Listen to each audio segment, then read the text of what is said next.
X6 since 2008 and then the smaller X4 since 2014 have got the cash registers ringing at BMW. Mercedes-Benz fired its GLE Coupe salvo last year and now it's ready with the smaller GLC Coupe that will hit markets worldwide in 2017. We already drove the GLE Coupe and the car's been launched in India too. Now we are all set for the smaller coupe SUV from the three-pointed star. And I'm in North Italy's gorgeous Aosta Valley to test the car. What a gorgeous sight, isn't it? That is the very famous Matterhorn Peak, just sitting on the other side of the border in Switzerland, 4,478 meters tall, that is, which is just under 15,000 feet. Now, it's called Monte Cervino here in Italy. Who knew? Something new that I picked up for sure, and wanted to show you that and also tell you, by the way, that on this nice winding mountain road that I've been driving on, it's the only spot that you can see that mountain from. So I'm surprised that there aren't lots of other cars. Let's make the most of that. Also a good time to talk about the styling on the GLC Coupe.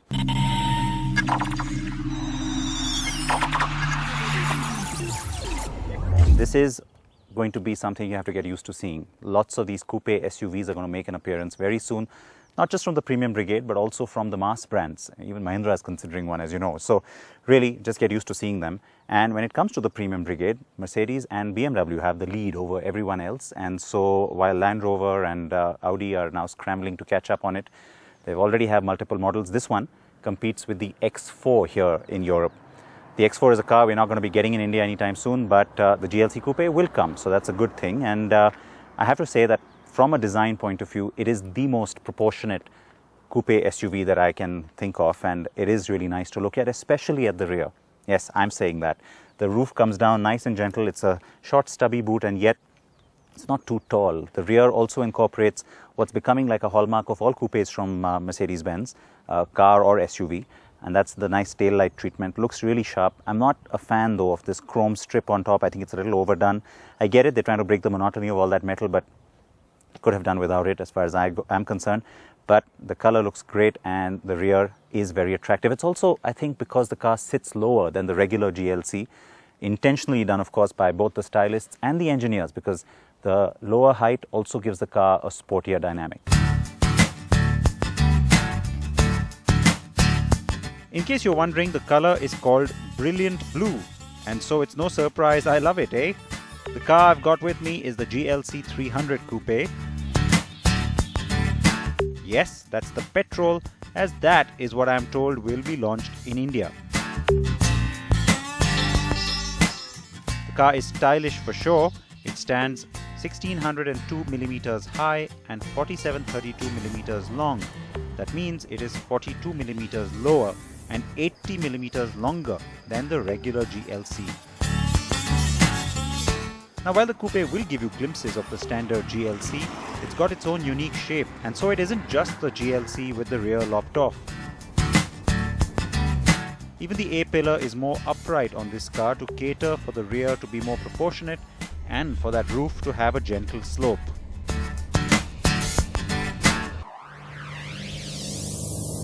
When you start driving the GLC Coupe, the first thing that grabs you, and this is, by the way, very different than how you feel when you drive the GLE and then the GLE Coupe. On this car, the first thing that grabs you is you feel like you're sitting a lot lower, so it feels sporty in its profile right from word go.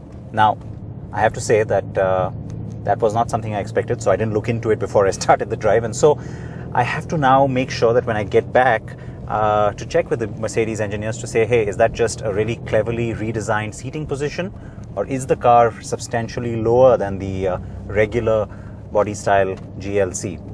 But I have to say, the fact that it is different is a good thing.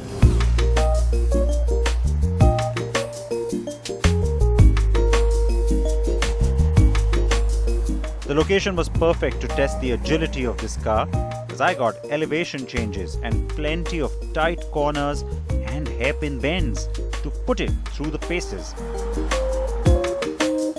And the car does impress.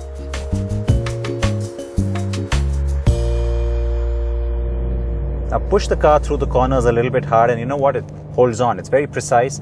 Everything about the car is very German in that sense because it is very precise, but the steering feels a little dead. It's got a little weight to it, which isn't really a lot of fun. I would have expected a little more feedback, especially in Sport Plus mode, which is missing, but otherwise it does everything you want it to. It hangs on nicely in the corners, and in Sport Plus mode you get the longer gears, so it kind of holds on to a gear just a little bit more, again urging you to just push the car and maybe, you know, push the pedal a little bit more as well.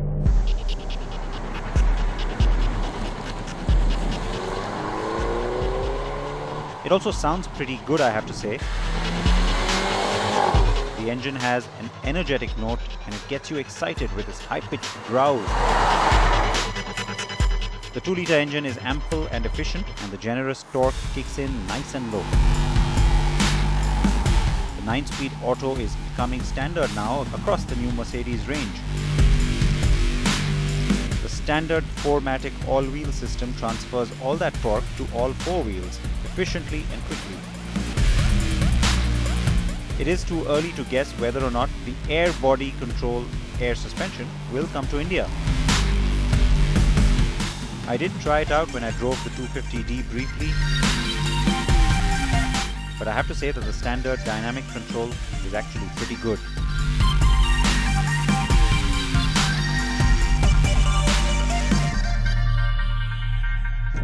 The Mercedes says that this car is a lot more dynamic than the regular GLC, which means that it's not just 1 or 2 parameters that have been tinkered with. In every aspect, they've tried to make the car a lot more sporty. And so even when you look at the different suspension settings and of course the different driving modes, so for example, if you put it in comfort or eco or of course sport and sport plus, for each of those modes, Mercedes says that each one is a little more dynamic and a little more sporty than its counterpart on the regular GLC. Well, I can't really vouch for that, given today's driving experience doesn't involve the regular GLC, but having driven that car fairly extensively, I can tell you that it does definitely come across as a lot more sporty and a lot more fun.